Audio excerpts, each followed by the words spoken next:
with your permission, I would like to make a statement on the horrific events that took place on the East Coast Main Line on Saturday evening.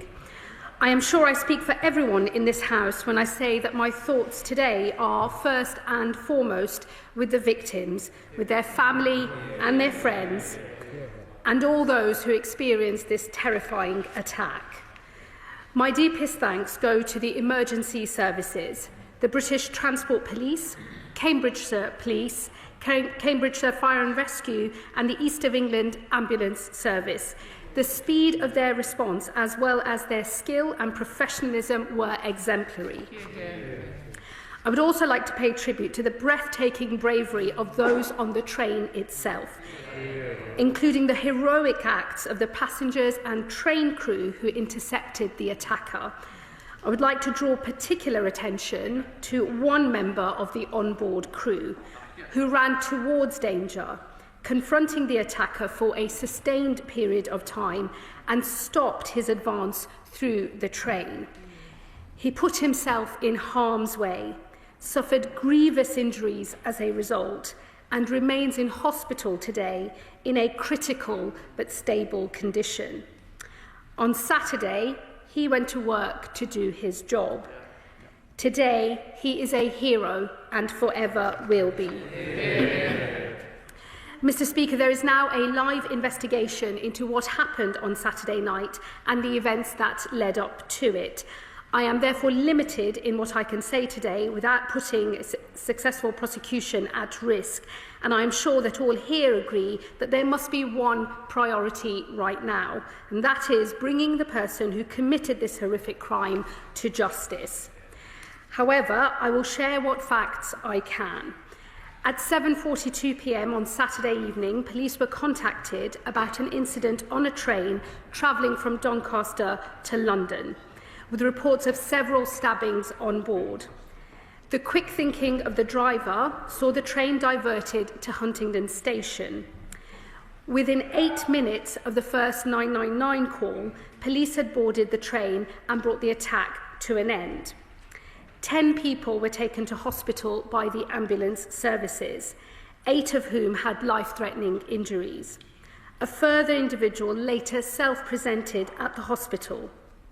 3 people have now been discharged, whilst 8 remain in hospital. I know that everyone in this House wishes them the swiftest and fullest recoveries possible. And I would like to thank the staff at Cambridge University Hospital for their life-saving care. I can confirm, as was reported over the weekend, that Operation Plato, the national police identifier for a terrorist attack, was declared. However, it was rescinded once the incident had been contained. The British Transport Police remain the lead force in this investigation. They stated yesterday that while counter-terrorism policing were initially involved, they have found, and I quote, nothing to suggest that this was a terrorist incident. At the scene, the police made 2 arrests. Since then, 1 man has been released who we now know was not involved. As of this morning, the other, one Anthony Williams, has been charged. In relation to the events in Huntingdon, he has been charged with 10 counts of attempted murder, 1 count of possession of a knife, and 1 of actual bodily harm. He has also been charged with a further count of attempted murder and possession of a bladed article in relation to events on a Docklands Light Railway train in the early hours of Saturday morning at London's Pontoon Dock. And Cambridgeshire Police have, in the last few hours, reported additional earlier sightings and possible further offences. As is standard practice in these cases, they have now referred themselves to the Independent Office of Police Conduct, the IOPC, for independent scrutiny of their handling of these reports. For now, there is little I can say about this man and his past, beyond confirming that he is a British national and was born in this country, and that he was not known to the security services, counter-terror policing, or Prevent. I know this House and the public will have many unanswered questions today about who this attacker was and about the events that led up to the attack. Those questions will be answered, but it will take time. The police and prosecutors must be allowed to do their work. Since Saturday's attack, the British Transport Police have increased their presence at key points in the transport network, though it should be noted that their operational assessment of the risk posed on our trains has not changed, as this was an isolated attack. It was also, of course, a knife crime. This government is committed to halving knife crime within a decade, and progress has been made this year. We have taken 60,000 knives off of our streets, banned zombie knives and ninja swords, and seen a 5% fall in all knife crimes, including an 18% reduction in homicides by knife. I know that ideas have already been suggested about how policing should change in response to this event. Once the facts are known, we must examine what more might have been done to stop this horrific attack from ever occurring, and whether there are measures that we must now take to better protect the public on our streets and on our trains. However, that must be done when all of the facts are available to us. Madam Deputy Speaker, the thoughts of the whole House are today with the victims of this horrific crime, their families and their friends, and all affected by what happened on Saturday night. The sickening act of the man who committed this crime was the very worst of humanity. But the actions of those who responded, who ran towards danger to save the lives of people they did not know, was the very best of us.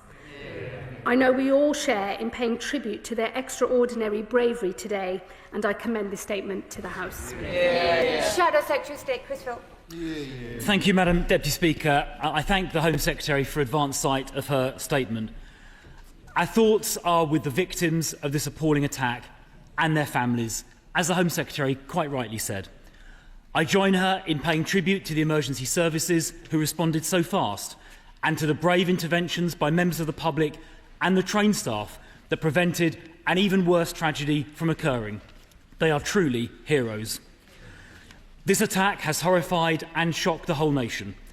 People simply travelling by train were indiscriminately attacked. The horror the passengers experienced will likely stay. Anthony Williams has now been charged. As the Home Secretary said, he had been involved in previous incidents in Peterborough, and in the early hours of Saturday morning was also allegedly involved in an attack on the Docklands Right Railway in London. Will she confirm, as I've been told, that police in London knew Williams' identity following that? And if so, were Cambridgeshire police informed so they could track him down? In essence, I'm asking, were there any opportunities to have prevented this from occurring? The Home Secretary said that Williams was not previously known to the security services, counter-terrorism policing or Prevent. Can she also tell the House if Williams was previously known to the police more widely or to mental health services? Mr. Speaker, this all comes just weeks after a murderous Islamist terror attack on a Manchester synagogue, and just days after the horrendous murder of Wayne Broadhurst by an Afghan asylum seeker, both using knives. Although homicide has thankfully fallen by about 15% since 2010, and as the Home Secretary said, knife crime has fallen in recent years, every homicide and every knife attack is one too many. I saw, together with the Police Minister, the grief this causes at the funeral of a 15-year-old girl, Eliane Andam, murdered in Croydon just over 2 years ago. So, speaking in general, not in relation to this incident, does the Home Secretary agree that knife crime and knife homicide are still too high and we must do yet more? Does she agree that more knife crime offenders should go to jail? This is important because when offenders are in jail, they of course can't attack the public. Does she agree we need to ensure more people who carry knives, especially where they use them to threaten others, are jailed? I know of course there are pressure on prison places, but by deporting more of the 10,000 foreign nationals in prison, we could create more space. Madam Deputy Speaker, we also need to take more knives off our streets, and that means we have to dramatically increase the use of stop and search. A study this year by Professor Lawrence Sherman, the Met's former Chief Scientific Officer, found that raising stop and search levels in London to 2011 levels would lead to a 1/3 reduction in knife homicide.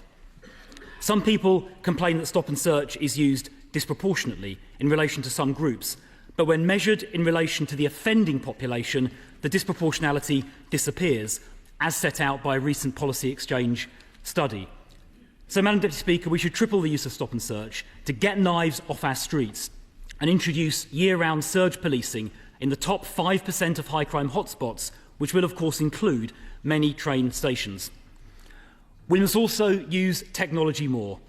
There is work underway at the Home Office, which I know about, to develop technology to scan for knives at a distance, which it is hoped can distinguish knives from keys or mobile phones. And this, of course, could help police rapidly identify those carrying a knife in a public place. I wonder if the Home Secretary could provide an update on that development work, either straight away or, if you prefer, perhaps in writing later, because I really do think it could make a big difference.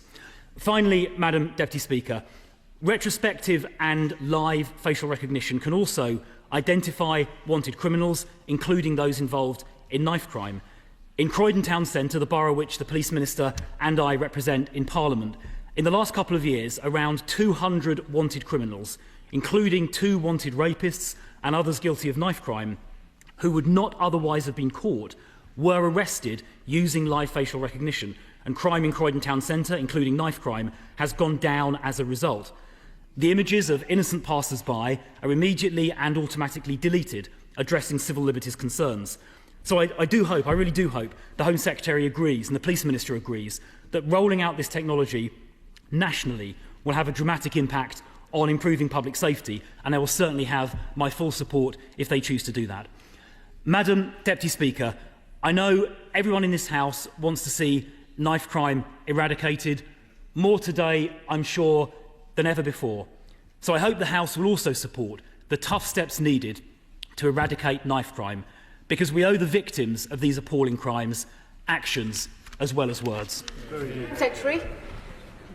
Thank you, Madam Deputy Speaker, and can I thank the Shadow Home Secretary for his remarks, and in particular, as he opened his response, I know that the bravery of all of those who faced this attack on Saturday is something that has unanimous support across this House, and I thank him for the spirit in which he reflected that. He will know, in relation, as I said in my opening statement, in relation to the events in Peterborough, they are now the subject of an IOPC investigation.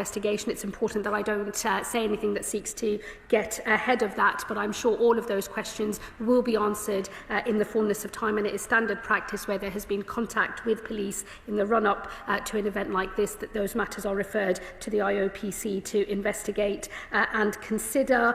He'll also know that I can't say anything in relation to the suspect who's been charged and any prior history or indeed any mental health issues, because that would also be facts that are material to any future court proceedings, and it would be inappropriate for me or indeed anybody else in this House to comment or speculate on those matters today. And I would just ask that the words of the Speaker at the opening of this part of our session are remembered as we pose questions today.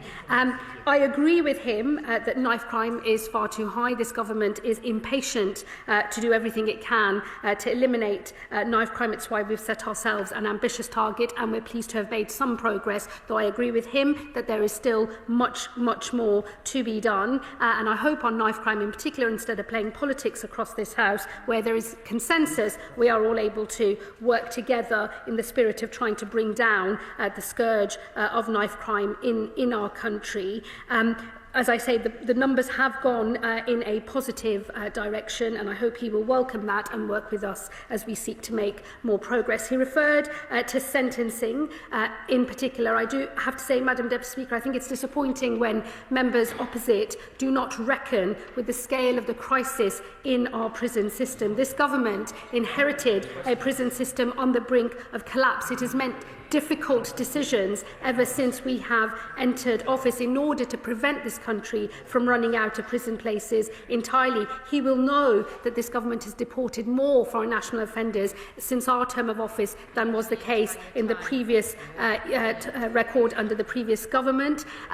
Despite deporting record numbers of foreign national offenders, the scale of crisis in the prison system means that there are still more prisoners coming into the system than there have been places, and it is important, therefore, that the sentencing reforms are seen in that context. He will know, though, that it is the case that those who are in possession of a knife and who have been using that in a threatening manner do attract, the majority of those people do attract reasonably lengthy prison sentences. When we know more about the circumstances of this particular case, we will know if there are other lessons for us to draw and other areas of policy for us to consider. He referenced stop and search and he, I think, lamented the issues around disproportionality. I hope I'm not putting too much of a spin on his remarks. I would just gently remind him it was a former Tory Home Secretary in the first 2010 to 15 Parliament that started speaking about disproportionate use of stop and search powers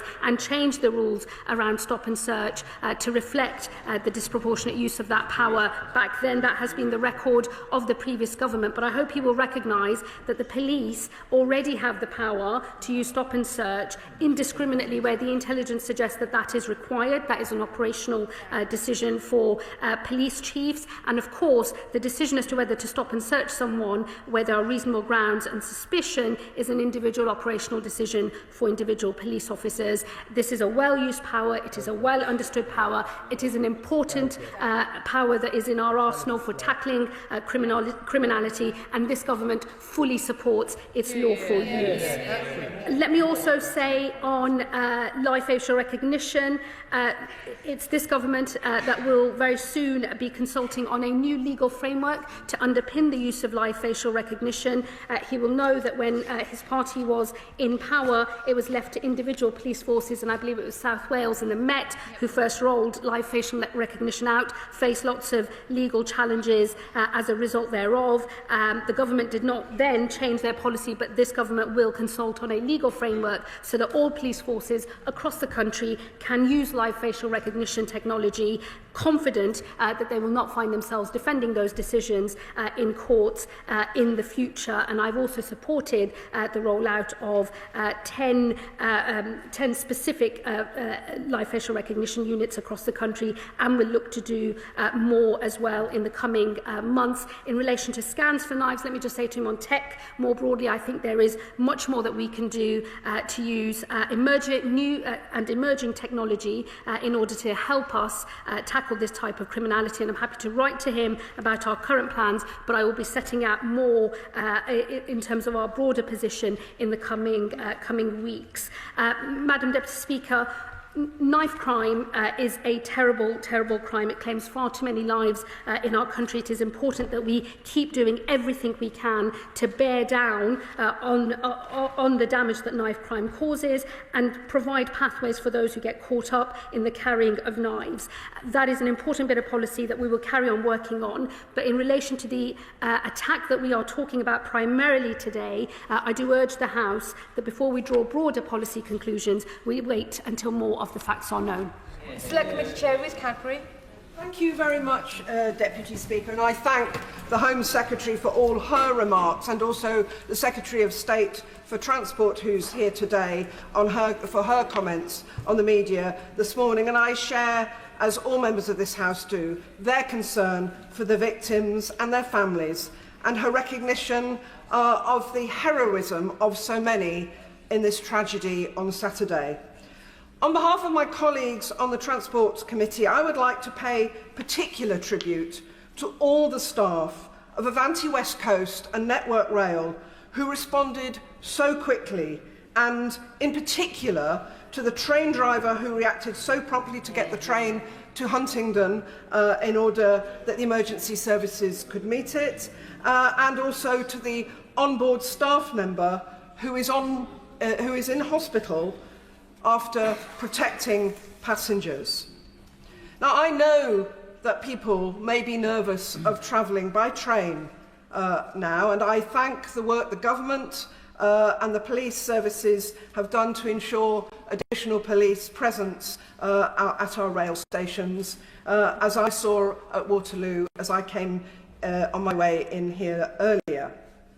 Now, given that the Home Secretary said the British Transport Police have said that their operational assessment of the risk posed on our trains has not changed, as this was an isolated attack, will the Home Secretary assure me that any long-term changes to security on our rail services will be considered very carefully, and once the full facts of this incident are known, and not rushed into without considering the potential downsides that may impact on the ease of travel by train? Well, I thank my honourable friend for her question.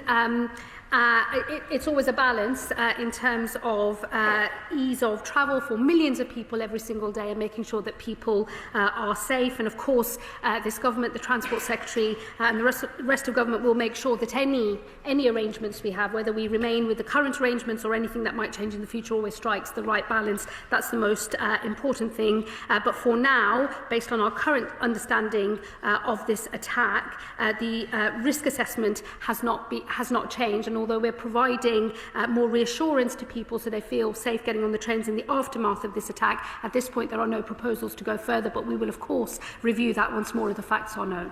Liberal Democrat spokesperson Max Wilkinson. Thank you, Madam Deputy Speaker. This attack has left 11 people in hospital, one of them a member of the train staff who is in a critical but stable condition. My party's thoughts are with all those affected, the victims, their loved ones and everyone who witnessed such a shocking event. We also want to thank the emergency services and rail staff for their swift response, as well as the passengers who intervened to prevent further harm. After this sort of incident, Madam Deputy Speaker, it is vital the police are given the time and space they need to establish the full facts. That is ever more difficult due to the rapid spread of disinformation online in the immediate aftermath of these sort of attacks. Within hours, social media was flooded with speculation over the ethnicity and race of the perpetrator, inciting racist and Islamophobic comments. And when communities were still reeling from the horror of this attack, certain political figures on the hard right, including members of the Reform Party, were already seeking to exploit the incident for political gain. Desperate to involve themselves in the tragedy, they reached for their dog whistles. They threw around baseless opinions on levels of crime when facts were available. They were shamelessly trying to turn tragedy into yet another excuse to whip up fear and sow division. The Shadow Home Secretary's comments today also veered into that realm. Never is an opportunity to blame foreigners missed. That is beneath contempt. At moments like this, those who aspire to leadership must calm fears and attempt to unite, not inflame tensions. Does the Home Secretary share my view that while knife crime must be tackled forcefully, it's important that all of us must respond with arguments grounded in fact rather than trying to stoke fear?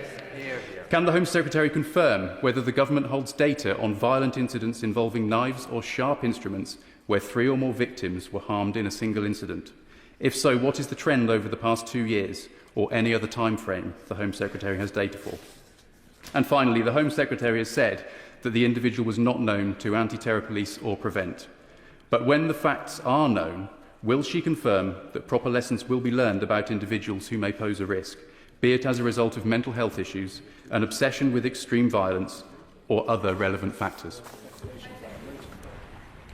Thank you, Madam Deputy Speaker. Look, I deplore the ease with which so many armchair warriors feel the need to speculate and spread misinformation on social media. It's why it's important that the police and all of our emergency services are able to proceed with their investigations at pace, but also transparently, so as to calm down any tensions that might arise as a result of misinformation that spreads particularly across social media. In terms of how other people may or may not have reacted, I tend to think at moments of such crisis, people normally reveal their true colours, and I will leave my remarks about other individuals there. He is right that knife crime must be tackled forcefully. As I said in my earlier remarks, we've seen an 18% decrease in murders by knife. I will make sure he receives the further stats that he mentioned, but as I said earlier, the data in relation to knife crime is going in a better direction, but I, like others in this House, am impatient to see more change more quickly, and I hope he will work with us on a cross-party basis on all measures needed in order to do that. And of course, when all of the facts around this case are known and understood, I will ensure that any lessons that there are to be learned will be learned and will be acted upon. Sam Carling. Thank you very much, Madam Deputy Speaker. Can I take this opportunity to put on record my thanks to the first responders, the police and everyone on the train who put their lives at risk to protect others. So many people from the communities I represent in both Peterborough and Huntingdonshire have written to me today in absolute fear, shock and confusion at how this can happen so close to home, particularly after we found out this morning that the charged individual is from my constituency.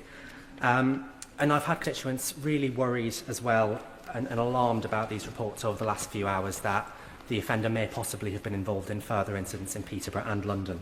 So will the Home Secretary join me in calling for community cohesion following this incident and also ensure that a full investigation takes place into those possible other offences? Well, I thank my honourable friend, and I can only imagine how terrifying it must have been for his constituents and those in neighbouring areas to hear news of this horrifying attack. He'll know I can't say any more at the moment about other potential incidents. They are the subject of further investigation, and as more facts are confirmed by the police, we will be able to say more. And of course, the IOPC must be allowed to do their work. And on community cohesion more broadly, of course, when we know more about the facts of this case, we'll know whether this relates to community cohesion or whether it relates to wider community issues. I would encourage members to wait until more of the facts are known before we draw those broader conclusions, but I do agree with him that it is necessary that we reassure communities in his constituency and across the country. That's why there is an increased police presence across the transport network, and it's why this government will make sure that as we know more, whether there are lessons to be learnt, that they will be learnt and acted upon. Ben Obsijekti. This has been a difficult and challenging weekend for Huntingdon.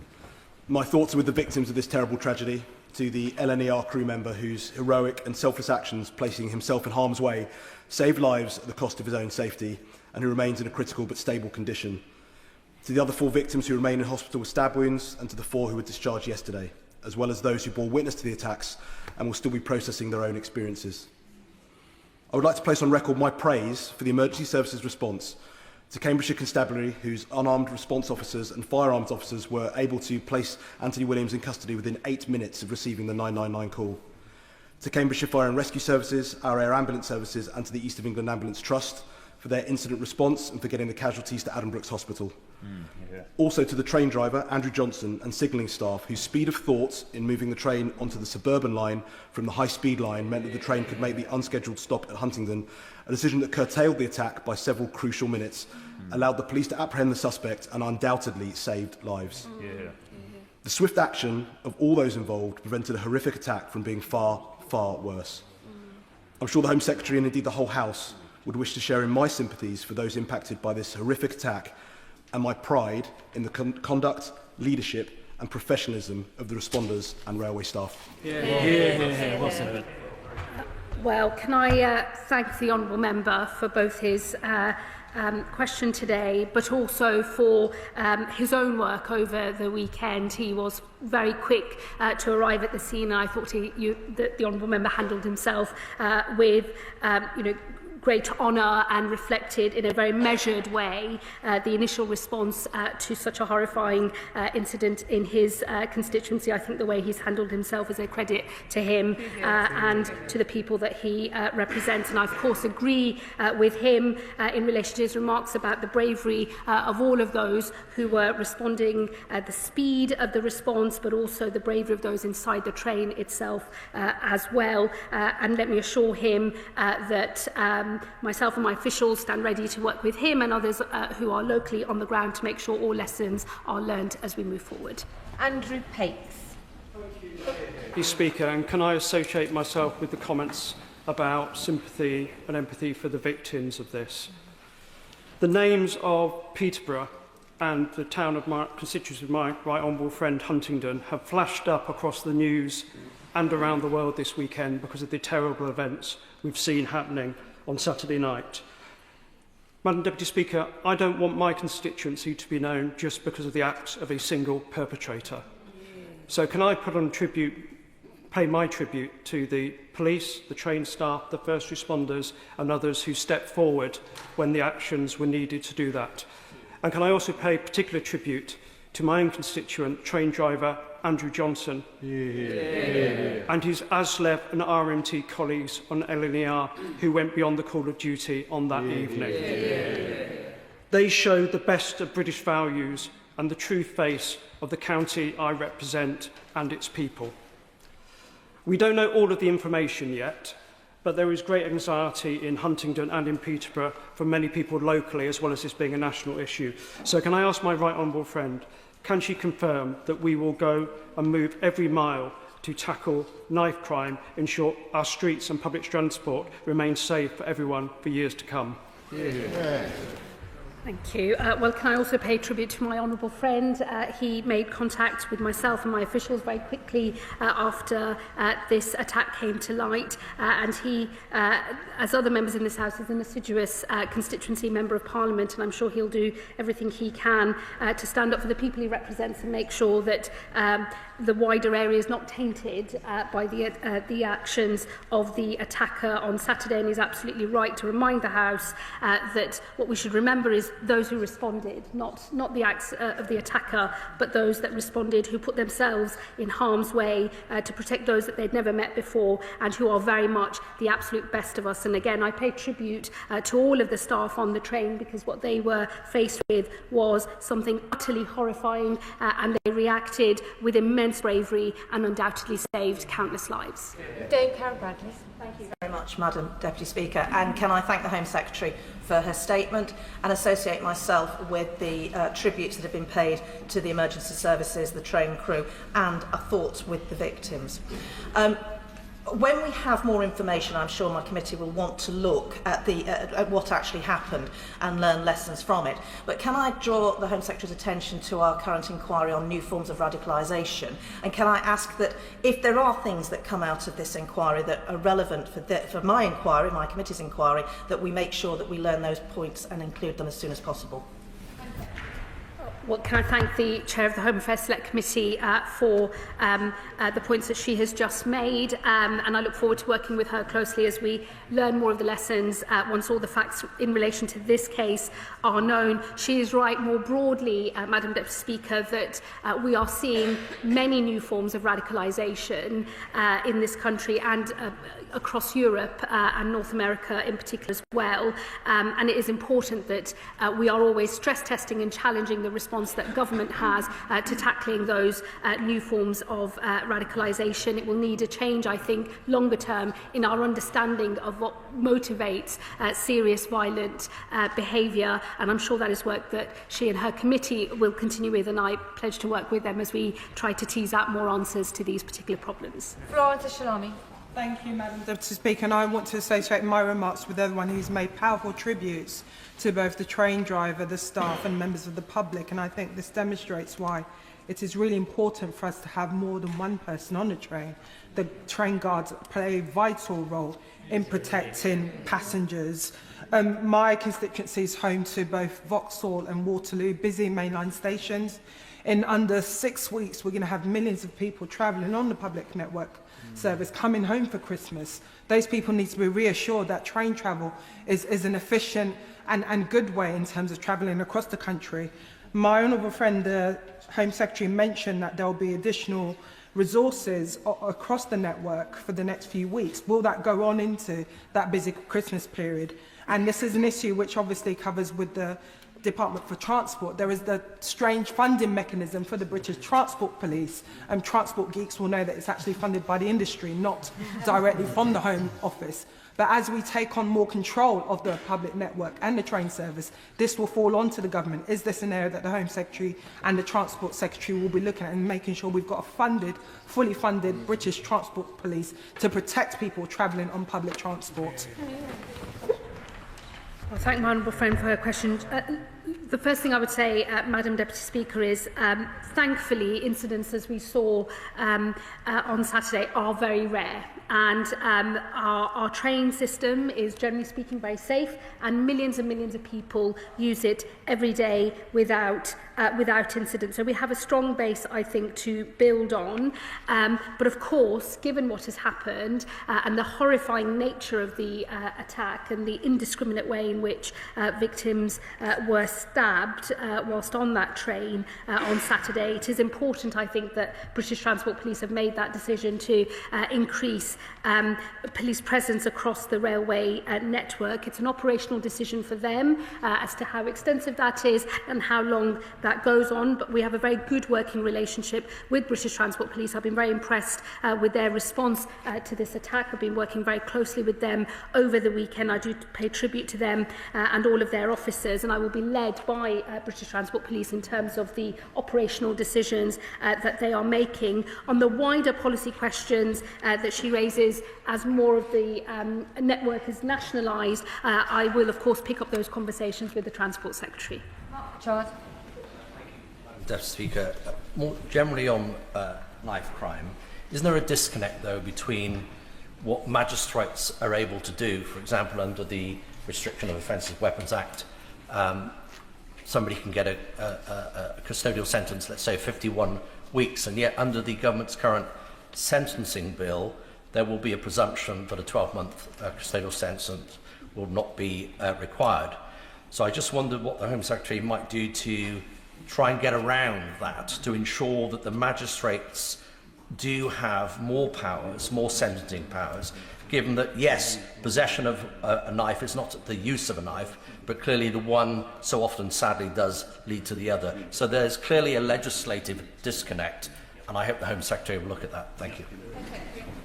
Well, can I thank him for his question? He will know the average sentence for threatening with a knife is actually more than a year. It's around 15 months. It wouldn't be caught by the presumption in the current sentencing bill. I would also say to him, it's a presumption within the sentencing bill, not a blanket ban on sentences of under 12 months. There is still discretion for judges in all cases, and the bill does set out the circumstances in which that presumption can be overridden. It will always be a matter for the independent judiciary based on the facts of the case in front of them.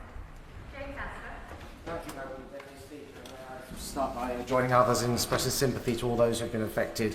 My thanks to the emergency services, the members of the public who got involved, and of course that train crew who acted heroically to protect their passengers. The Home Secretary will understand that there is given the developments today and her statement on the incident in East London in Pontoon Dock in my constituency, there's a great deal of anxiety and fear amongst my constituents of West Ham and Beckton. I'd like to place my thanks on the record, my thanks to the police for their engagement this afternoon with me. What assurances can she give to my constituents on the safety on public transport, particularly in East London, where we have a lot of smaller, unstaffed, open access, Dockland-like railway stations that are used and are essential to the daily life of my constituents? Well, my honourable friend will know I'm limited in terms of what I can say, given it's a live police investigation. The police have obviously confirmed some of those facts already, but their investigation must be allowed to continue without further speculation. But he makes a good point on, and I can well understand why people in his constituency or those who regularly use this particular station will feel concerned. It is why BTP have increased patrols in order to provide additional reassurance to the community. We have nothing that suggests that that was a particular location of interest at this point, and I hope that that does reassure his constituents. Yes. Could I echo tributes to train staff and to the emergency services, to her and her team, who I'm sure were working flat out all weekend. Obviously, the case is going through an investigation, but could I urge her to, given the events of Saturday and the run-up to Saturday night, could I urge her to bring together police chiefs to talk about information sharing and any further resource they require? And, Madam Deputy Speaker, I'm happy to admit we should not have diluted stop and search, but could I now urge her to look again at stop and search? Northern Ireland is much more permissive, and Section 60 does need to be reviewed. Well, can I thank the honourable gentleman for his question and for his remarks.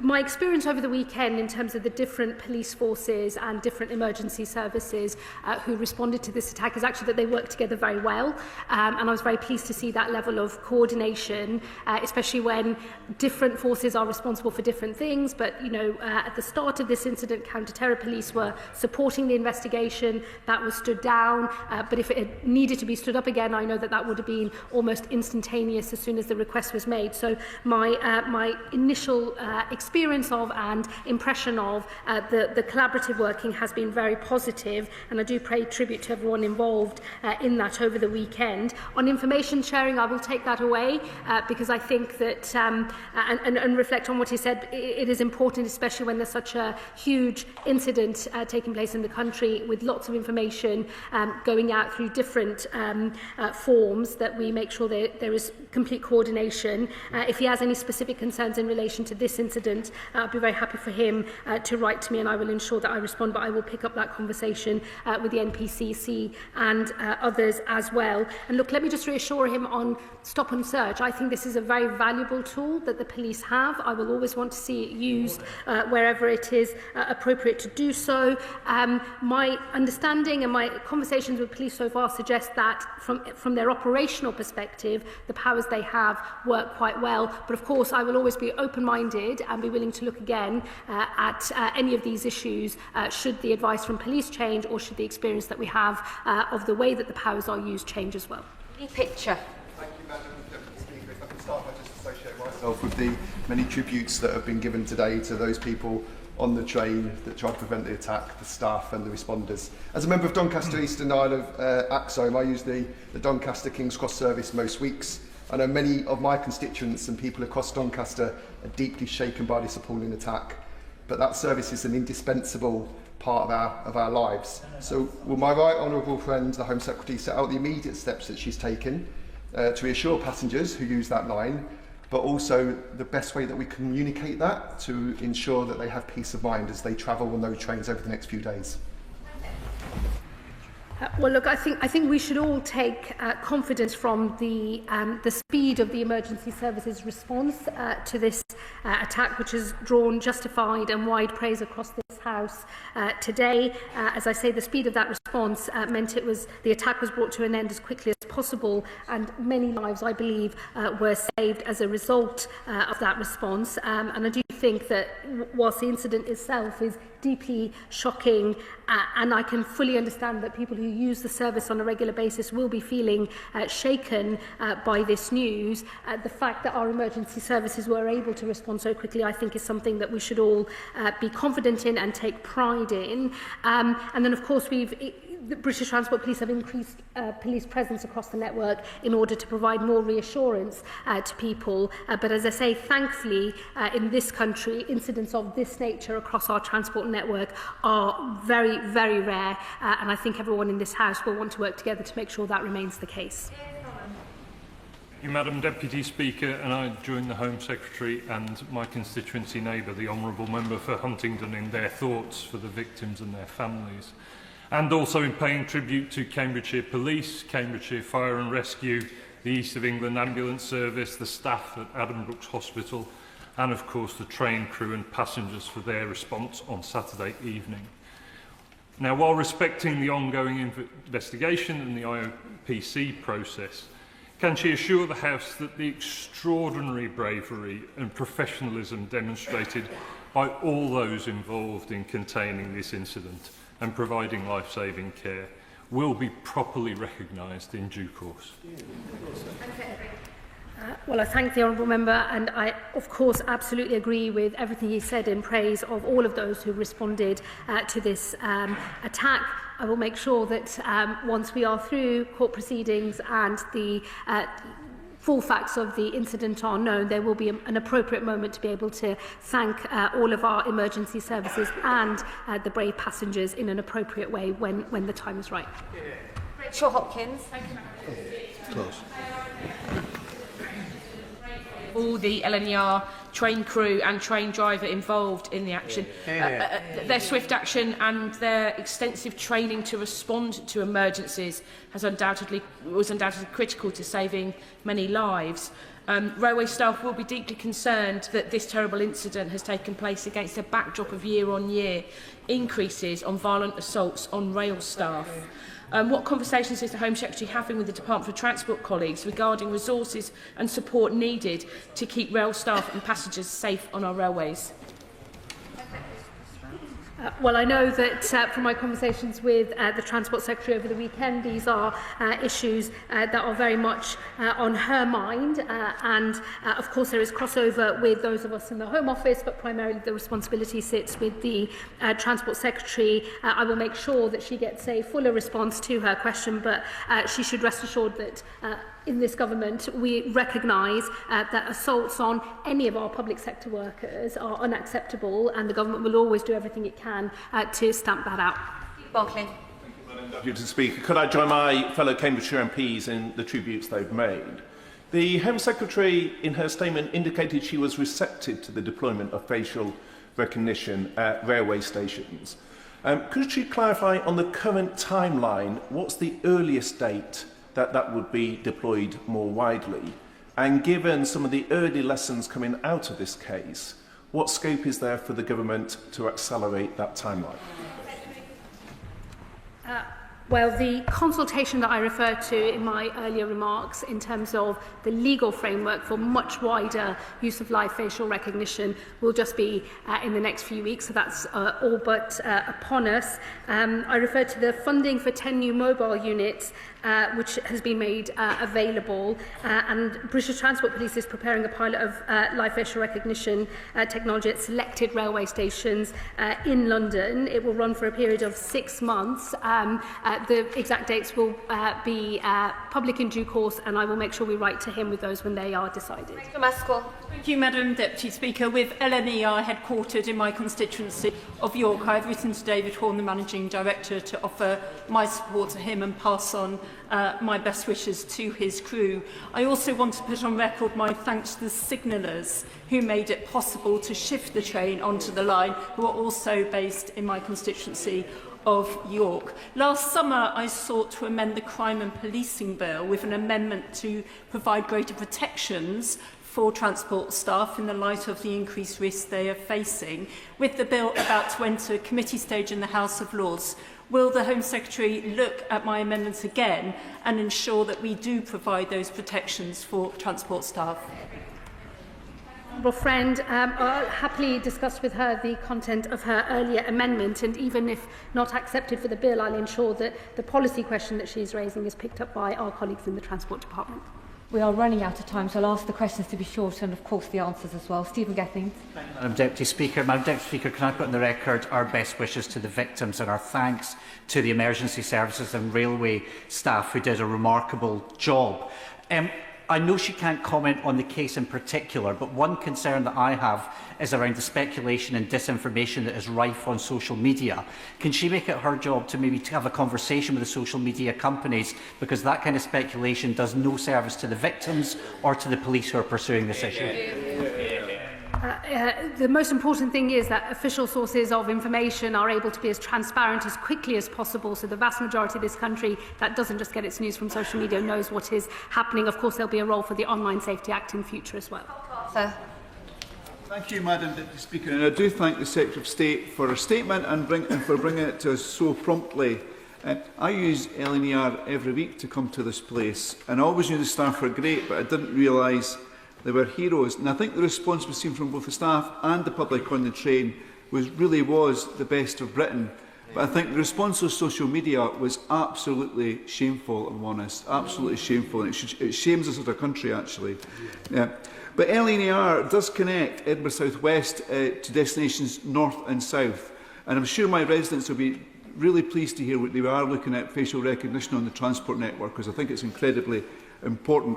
But if I can talk about knife crime more generally, in June the Government gave a commitment to look at round-tip knives, the manufacture and sale of them, and hopefully mandating that. Is the Home Secretary able to give us an update on this? And I'm sorry for putting her on the spot.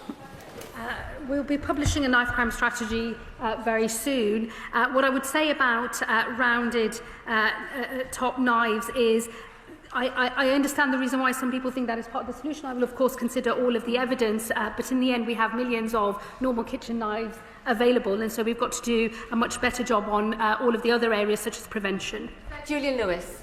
Very briefly, Madam Deputy Speaker, when the Home Secretary is undertaking lessons learned and recommendations for the future, will she look into the question as to whether there is any protective equipment or even disabling equipment of a non-lethal nature that could be issued to staff for use in such an emergency?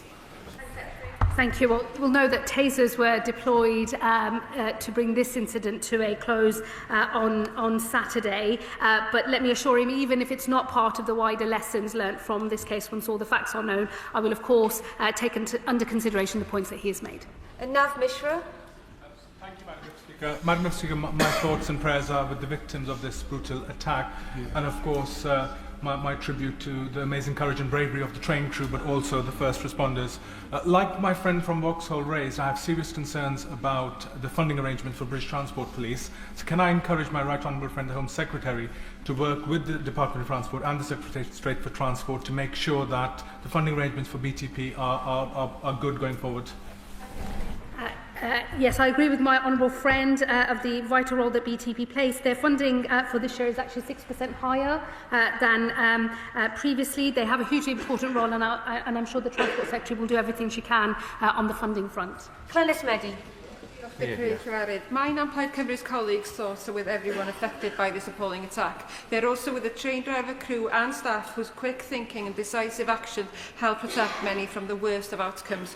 Will the Secretary of State join me in expressing gratitude for their bravery and for showing us all how crucial the presence of officers and sufficient staffing is to our public safety? Surveillance can help catch criminals, but staff on the ground saves lives. Yeah, good question. She makes a very good point, and it is undoubtedly the case that the staff on the ground in this incident saved lives. Neil Duncan-Jordan. Madam Deputy Speaker, and can I echo the Home Secretary's comments earlier and the tributes paid in the House already. She will know, though, that the British Transport Police is facing an unprecedented funding deficit that threatens the safety on our railways. There's currently 8.5 million shortfall, with the threat to nearly 300 jobs. Will she therefore meet with the Transport Secretary to discuss how we can fully fund the BTP as a matter of urgency? Well, I would repeat that the BTP for year 25-26 have been awarded £415 million, which is an increase of almost 6% this year, and I'm sure the wider funding issues are something that the Transport Secretary is considering. Eastwood. Thank you, Madam Deputy Speaker. I also want to pay tribute to those who were on the train, the staff and the first responders, as well as members of the public. Could I also ask the Home Secretary to consider comments made by the Right Honourable Member for Staffordshire Merlins in terms of the new ways of radicalisation? The previous Home Secretary also referenced this at the dispatch box, and I would be very keen to hear her views on it. Thank you, Madam Deputy Speaker. The Honourable Lady is absolutely right to raise the issue of the wider forms of radicalisation that we are now starting to see in this country. She should rest assured I will ensure, even if it's not relevant to the specific lessons to be drawn from this case, that is very much on the minds of all of us in government as we seek to meet the scale of the new challenge that we face. Paul Davies. Madam Deputy Speaker, I fully support the remarks made by the British Transport Police Deputy Chief Constable Stuart Kennedy that the heroic actions of the LNER staff member undoubtedly saved lives. At a recent meeting with the TSSA, they raised concerns about policing budgets and the unique pressures facing the British Transport Police. What discussions has the Minister had with the Treasury to ensure a fair funding settlement, one that safeguards their operational capacity and ensures the continued safety of passengers across our network? Well, I would repeat the earlier answers I've given in relation to funding, and you should rest assured these are matters that we are discussing with the Transport Department. Jeremy Corbyn. Thank you, Madam Deputy Speaker. In her review, will the Home Secretary undertake to look at the very serious problem of some trains operating without any staff on at all, some very busy trains with insufficient staff on, and hundreds of stations all over the country, particularly in the evenings, with no staff on at all, where the public are obviously, travelling public, are obviously very vulnerable and at risk? Can we pause driver-operated only trains and look at the issues of safety for the public as a whole?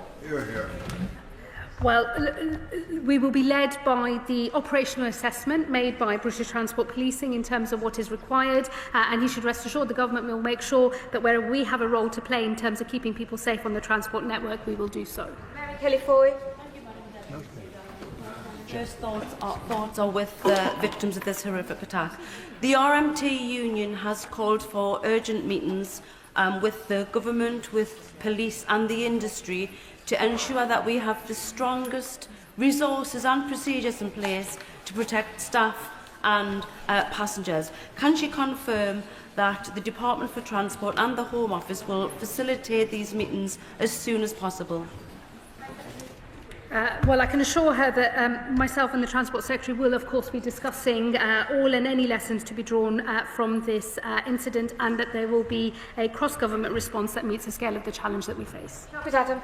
Madam Deputy Speaker, does the Minister share my deep concerns that when heinous incidents like this occur, certain political commentators and sadly certain politicians race to set the narrative behind such attacks as ethnicity or faith-based, or ideally both, rather than focusing on the key crime indicators like socio-economic deprivation, disintegration of youth services, addiction issues, lack of funding for our police force, or lack of mental health support facilities? Does she agree these factors matter much more than ethnicity, faith, or migration status of the perpetrator? Well, I think he's getting rather ahead of what facts are currently known about what lay behind this particular attack, so he'll understand if I refrain from making broader conclusions about the motivations here. I think it is important, learning the lessons of what happened after the Southport attacks, that government moves quickly and that police move quickly to make all shareable information available to prevent the spread of disinformation and potential public disorder. That is the end of the statement on the response to the Huntington train attack. I'll give the front benches a few moments to shuffle over. Order, Ruth Cadbury. I ask that the record be corrected. I inadvertently said Avanti West Coast. I must have been thinking of the derailment and not the tragic incident, which was, of course, on LNER. Thank you so much for the correction. Now duly on the record. Please seated. Is it really a point of order, Jim Shannon? There isn't. In my constituency of Strangford today in Portavogie, a young man was killed in a knife attack. And I think perhaps maybe in order for mention that there, and perhaps the House would join me. Mr. Jim Shannon, that is very important, Mr. Jim Shannon, but we cannot continue that statement. It has now concluded. Point of order, Chris Philp. Very briefly, I think the Home Secretary may have misheard me during my question. I was saying that I was not concerned about disproportionality of stop and search, because when you compare it to the offending population, there is no disproportionality, and I was encouraging further use of the tactic. Just wanted to make sure the Home Secretary had heard and received that message. The Secretary has most definitely got that on the record. I will now continue with the business of the day. The Clerk will now proceed to read the orders of the day. Public Office Accountability Bill, second reading. Now, Prime Minister to move second reading. Thank you very much. I beg to move that the bill be time.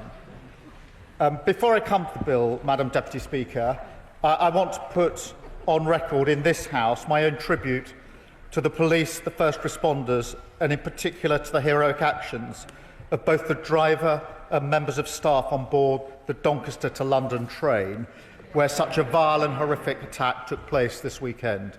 We all share in the revulsion of this shocking incident, but there's no doubt that their collective action, their brave action, saved countless lives, and I know the whole country is grateful for that. Madam Deputy Speaker, 36 years ago, 97 men, women and children went to a Liverpool football match in Sheffield, an FA Cup semi-final, an occasion of joy, and they never came home to their families. Madam Deputy Speaker, I invite the House just to reflect on that simple statement of fact, what that might feel like. Nearly 15 years ago, when I was Director of Public Prosecutions, I met many of the Hillsborough families during the independent panel led by Bishop James Jones. I will never forget what they told me, their testimony, painful to tell, painful to hear, including the testimony of Jenny Hicks, who told me how she and her husband drove their 2 teenage girls to the game that day, and they had to drive back later with an empty back seat. Every single story, every single experience, painful to the core, unimaginable to the core.